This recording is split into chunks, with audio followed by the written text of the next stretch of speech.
Flashback starts. 2015 சென்னையே Venice நகரமாக மாறிய மழையை யாரும் மறந்திருக்க முடியாது. வடகிழக்கு பருவமழையில் பெய்த மழையால் சென்னை மாநகரம் வெள்ளத்தில் தத்தளித்தது.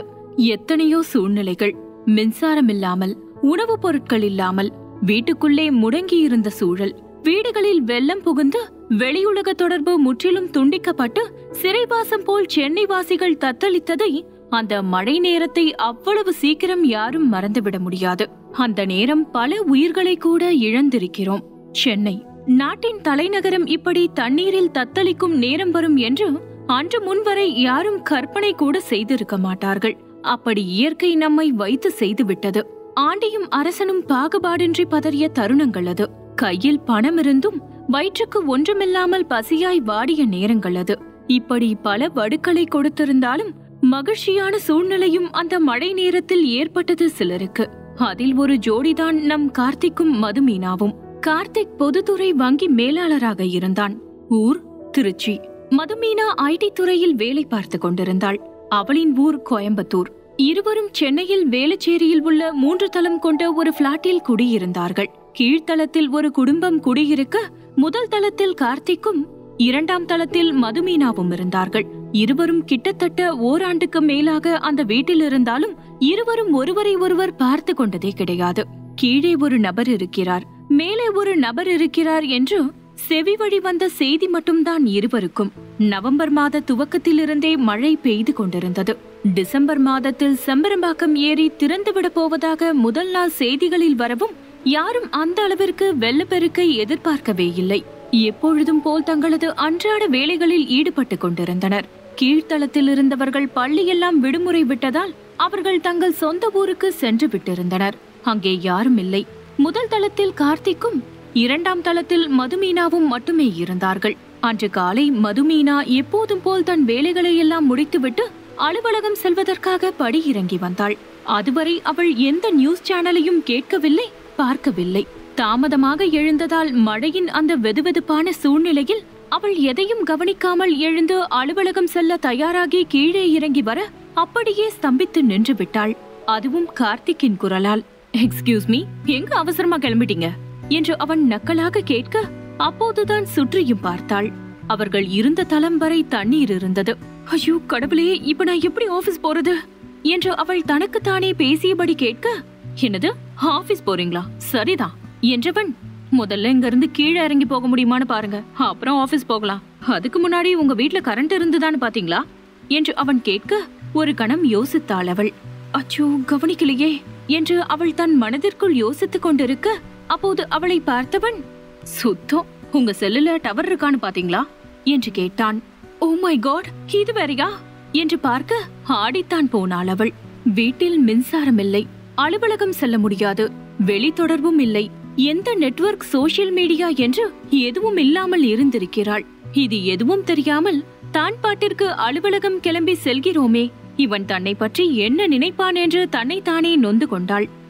அது அது நான் கொஞ்சம் லேட்டா எழுந்துட்டேன், அதான் கவனிக்கல. டைம் ஆயிடுச்சுன்னு அப்படியே கிளம்பினேன், அதான் சாரி என்று அவள் தயங்கியபடியே கூற, நேத்து நியூஸ்ல போட்டாங்கங்க செம்பரம்பாக்கம் ஏரி திறந்து விட போறாங்கன்னு, ஆனா இந்த அளவுக்கு இருக்கும்னு நானே எதிர்பார்க்கல என்றவன் திரும்பி மீண்டும் தங்களை சூழ்ந்திருந்த வெள்ளத்தை பார்த்தான். கடலுக்கு நடுவில் குடியிருப்பதை போல் தோன்றியது அவர்களுக்கு. அவன் இருந்த தளத்திலும் இப்போது வெள்ள நீர் ஏறிக்கொண்டே வர, நீங்க மேல வந்துருங்க சார், உங்களுக்கு தேவையானதை எடுத்துக்கிட்டு என்று அவள் கூற ஒரு கணம் யோசித்தான். பின்னர் வேறு வழி இல்லை. கீழ்த்தளம் முழுவதும் நீரால் நிரம்பி விட்டது. அப்போதுதான் அவள் கேட்டாள், அப்புறம் கீழே யாருமே இல்லையா என்றாள். இல்ல, அவங்க எல்லாம் ஊருக்கு போயிருக்காங்க என்றான் அவன். பின்னர் வேக வேகமாக சில துணிகள், தனக்கு அன்றாடம் தேவைப்படும் பொருட்கள், சில உணவுப் பொருட்கள் என்று கைகளில் வைத்திருந்தவற்றை மட்டும் எடுத்துக்கொண்டு இருவரும் 2ஆம் தளம் சென்று விட்டனர். 3 நாட்கள் வரை இருவரும் ஒரே அறையில் எந்த ஒரு தவறான எண்ணமோ நோக்கங்களும் இல்லாதபடி இருந்தார்கள். கண்ணியமாக நடந்து கொண்டான் அவன். அவள் அறையில் படுத்திருந்தாள், அவனோ ஹாலில் படுத்தான். தேவைக்கு மட்டும் இருந்ததை 2 தினங்கள் சமைத்து உண்டார்கள். பின்னர் அதுவும் குறைந்து போக சாப்பிட எதுவும் இல்லாமல் தவித்தனர். பின்னர் வீட்டில் இருந்த பழங்கள், பிரெட் மற்றும் ஜாம் என்று ஒவ்வொன்றாக காலியாகிக் கொண்டே போனது. அதற்குள் ஹெலிகாப்டர் மூலம் அவர்களுக்கு தேவையான மெழுகுவர்த்திகள் மற்றும் உணவு பொட்டலங்கள் என்று ஏதோ ஒன்று கிடைக்க அதை பயன்படுத்தி மேலும் 2 தினங்கள் ஓட்டினார்கள். வைத்திருந்த LED பல்புகளும் சார்ஜ் இல்லாமல் எரிவது சுத்தமாக நின்ற பின்னர்தான் மெழுகுவர்த்திகளை பயன்படுத்தினார்கள். அப்போது மெழுகுவர்த்தி ஏற்றும் பொழுது திரும்பியவன் அவளின் முகம் அந்த மெழுகுவர்த்தியின் ஒளியில் தெரிய அதை பார்த்து பிரமித்து போனான். அந்த ஒளியில் அவளின் மதிமுகம் மேலும் பிரகாசித்தது. தன்னையும் அறியாமலேயே அவளை ரசித்துக் கொண்டிருந்தான். ரசனை மட்டுமே இருந்தது அவன் கண்களில், காமமில்லை. மழை நின்று போனாலும் வெள்ளத்தின் தாக்கம் குறையாததால் இன்னும் அந்த குடியிருப்பு பகுதிகளில் புகுந்த வெள்ள நீர் வற்றவில்லை, அது குறையவும் இல்லை. அதனால் மின்சாரமும் அவர்களுக்கு வரவில்லை. பெரும்பான்மையான இடங்களில் நீர் சூழ்ந்து கொண்டுதான் இருந்தது. மேலும் ஒரு 10 நாட்கள் கடந்த நிலையில்தான் அங்கே முழுவதுமாய் வெள்ளம் வற்றி மின்சாரம் கிடைத்தவுடனே தங்கள் செல்போனை எல்லாம் சார்ஜ் போட்டு பார்த்தனர். படிக்கட்டில் இறங்கினால் தேவையில்லாத குப்பைகள் என்னென்னவோ இருந்தது. அதை பார்த்தவளுக்கு குமட்டி கொண்டு வந்தது. ஒரு வழியாக எல்லா நிலைமையும் சீரடைந்து சரியாகி வீட்டிற்கு அவள் தொடர்பு கொண்ட போது உடனடியாக வேலையை விட்டுவிட்டு அவளை வீட்டிற்கு வர சொன்னார்கள் பெற்றோர்கள். கார்த்திக் ஊருக்கு வர சொல்லிருக்காங்க, நான் கிளம்புறேன் என்றாள் மது. அவன் அப்போதுதான் அவன் ஆபீஸிலிருந்து வந்திருந்தான். ஓஹோ, எப்ப வருவ என்று அவன் தன் டையை கழட்டியபடியே கேட்டான். இல்ல, இனிமே சென்னை வர்றது கஷ்டம்தான். நான் ஜாப ரிசைன் பண்ணிட்டேன். ஊரோட செட்டில் ஆயிட போறேன். அங்கேயே வேற ஏதாவது ஜாப் பாத்துக்கலான் இருக்கேன் என்று அவள் கூற சட்டென்று நிமிர்ந்து பார்த்தான். ஆனால் எதுவும் சொல்லவில்லை. ஓஹோ என்று அவன் அதை மட்டும் தான் சொன்னான். சரி, எப்ப கிளம்புற என்று அவன் கேட்டான். இப்போ 7 o'clock ட்ரெயின் இருக்கு, அதுக்குதான் வெயிட்டிங். உங்ககிட்ட சொல்லிட்டு போகலான்னு தான் வந்தேன். ஓகே, நீங்க எனக்கு நிறைய ஹெல்ப் பண்ணிருக்கீங்க, ரொம்ப ரொம்ப தேங்க்ஸ். நான் வரேன். திரும்பவும் எப்ப மீட் பண்ணுவோன்னு தெரியாது, அதான் சொல்றதுக்காக வந்தேன் என்று அவள் பேசிக்கொண்டே போக அவனோ ஆழமான பார்வை பார்த்து கொண்டிருந்தான். சரி கார்த்திக், நான் கிளம்புறேன் என்று அவள் சொல்லிவிட்டு வெளியே செல்ல, வேணும்னா நான் சென்ட் ஆஃப் பண்ண வரட்டுமா என்று தயக்கமாக கேட்டான். இல்ல பரவாயில்ல, உங்களுக்கு இதுக்கு வீண் அலைச்சல், நானே பாத்துக்கிறேன். என் ஃப்ரெண்டு வரேன்னு சொல்லிருக்கா, நாங்க 2 பேரும் போயிடுவோம், ஒன்னும் ப்ராப்ளம் இல்ல. Okay bye, take care. Time கிடைச்சா கால் பண்ணுங்க, பாத்துக்கங்க என்று சொல்லிவிட்டு சிட்டாய் பறந்தவளை இமைக்காமல் பார்த்து கொண்டிருந்தான் அவன். அவளும் அந்த சூழ்நிலையில் வேலையும் சரியாக இல்லாததால் சொன்னபடியே வேலையை ரிசைன் செய்துவிட்டு வீட்டிற்கு சென்ற பிறகுதான் தலையில் பெரிய குண்டை தூக்கி போட்டார்கள். இன்னும் 10 நாட்களில் உனக்கு திருமணம் என்று. திருமணம் என்றதும் முதலில் அவளுக்கு நினைவுக்கு வந்தது கார்த்திக் தான். இவ்வளவு நாட்கள் அவள் அவளையே உணரவில்லை. அவன் தன்னுடன் இருந்த அந்த 10 நாட்களில் ஒரு முறை கூட தன்னை தவறாக பார்த்தது நடத்தியது கிடையாது. இருவரும் நல்ல நட்புணர்வுடன் தான் பழகினார்கள். அந்த சூழ்நிலையெல்லாம் சரியாகி அவரவர் தங்கள் இருப்பிடம் வரும்பொழுது மனதில் ஏதோ வருத்தம் தோன்ற செய்தாலும் அதை அவனிடம் அவள் காண்பிக்கவில்லை. அவளும் எப்போதும் போல்தான் அலுவலகத்திற்கு போய் வந்து கொண்டிருந்தாள். இப்பொழுது திருமணம் என்றதும் அவளுக்கு பகீர் என்றது. அப்போதுதான் தன் மனதில் முழுவதுமாய் அவன் ஆக்கிரமித்திருந்ததை புரிந்து கொண்டாள் மது. யாரிடம் சொல்லி இந்த திருமணத்தை நிறுத்துவது என்று யோசித்துக் கொண்டிருக்க தன் தங்கையிடம் சொல்ல முடியாது. அவள் சிறு பெண், தன் தாயிடம் சொல்லலாமா என்று அவளை தேட அவரோ பிஸியாக இருந்தார். தந்தையை பார்க்கவே முடியவில்லை. பொறுத்திருந்து பார்த்தவள் கடைசியாக வரும் மாப்பிள்ளையிடமே கூறிவிடலாம் என்று காத்திருந்தாள். அடுத்த நாள் மாப்பிள்ளை வீட்டார் வந்துவிட்டனர். வெளியே வர பிடிக்கவில்லை அவளுக்கு. மாப்பிள்ளைக்கு காஃபி கொண்டு செல்ல சொல்லியும் அவள் செல்ல மறுத்துவிட்டாள். வர வர உனக்கு திமிரு அதிகமாயிடுச்சு என்று அவளின் தாய் அவளை திட்டிக் கொண்டிருந்தார்.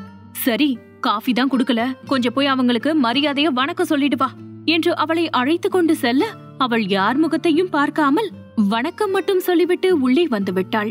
மாப்பிள்ளையை நிமிர்ந்து கூட பார்க்கவில்லை. சிறிது நேரத்தில் அவளின் அறைக்கதவு திறக்கப்படும் ஓசை கேட்டது. தன் வீட்டினர் தான் யாரோ வருகிறார்கள் என்று நினைத்து அவள் நிமிர்ந்து கூட பார்க்கவில்லை. பெட்டில் அமர்ந்தபடி எதையோ யோசித்துக் கொண்டிருந்தாள். என்ன மேடம், கல்யாணத்துல இஷ்டம் இல்லையா என்ற குரலில் சட்டென்று திரும்ப கைகளை கட்டிக்கொண்டு கார்த்திக் அங்கு நின்று கொண்டிருந்தான். அவ்வளவுதான். அவன் குரல் கேட்டு திரும்பியவள் சட்டென்று ஓடிப்போய் அவனை அணைத்துக் கொண்டாள். அவனும் அவளை இறுக்கி அணைத்துக் கொண்டான். நான் மாப்பிள்ள வேற யாரோன்னு நினைச்சேன் என்று கண்களில் நீர் நிறைய அவள் திணறியபடியே கூற, அப்ப நான் ஓகேவா என்று அவன் அவள் காதில் கிசுகிசுப்பாக கேட்க, எனக்கு டபுள் ஓகே என்றால் அவளும் சிரித்தபடி. இதற்கெல்லாம் காரணம் கார்த்திக் தான் என்று பிறகு தெரிந்து கொண்டாள் மதுமீனா. அவள் மனதில் அவன் இருக்கிறான் என்பதை கார்த்திக் உணர்ந்திருந்தான். ஆனால் அதை அவள்தான் உணரவில்லை என்பதை புரிந்து கொண்டவன் அவளுக்கு ஒரு சர்ப்ரைஸ் கொடுக்கத்தான் இந்த இன்ப அதிர்ச்சி. உண்மையாகவே அவள் இந்த அளவிற்கு தன்னை தேடியிருக்கிறாள் என்று அவனும் கூட எதிர்பார்க்கவில்லை. I love you so much Madhu என்று அவளை அணைத்தபடியே அவள் நெற்றி, கண்கள், மூக்கு என்று முத்தமிட்டான். தம்பி என்று வெளியே இருந்து அவன் அன்னை அழைக்கும் குரலில்தான் இருவரும் விலகினார்கள்.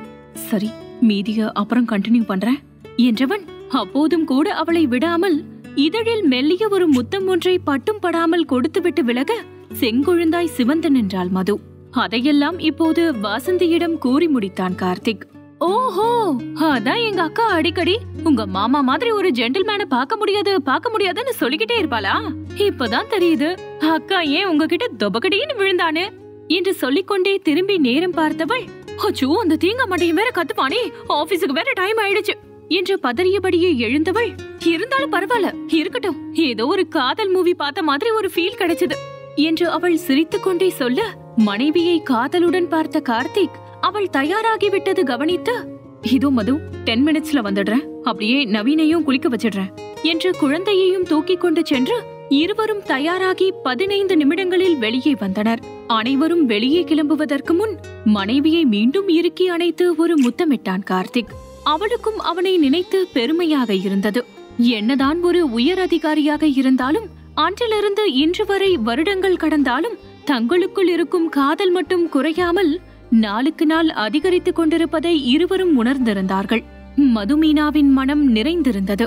மழை நேரம் என்றால் ஏனோ அவர்களின் மன நெருக்கமும் அதிகமாகிவிடுகிறது. மழையில் தன் மனதை களவாடிய அவள் காதல் கல்வனாள். முற்றும். நிச்சயமா இந்த கதை உங்க மனசுல ஒரு இடம் பிடிச்சிருக்கோன்னு நம்புறேன். தொடர்ந்து இந்த மாதிரி அழகழகான கதைகளை கேட்கணும்னு விரும்புறவங்க MX ஸ்டுடியோவை லைக் பண்ணுங்க, ஷேர் பண்ணுங்க, அப்புறம் சப்ஸ்கிரைப் பண்ணவும் மறந்துடாதீங்க. தொடர்ந்து இணைந்திருங்க MX ஸ்டுடியோவுடன்.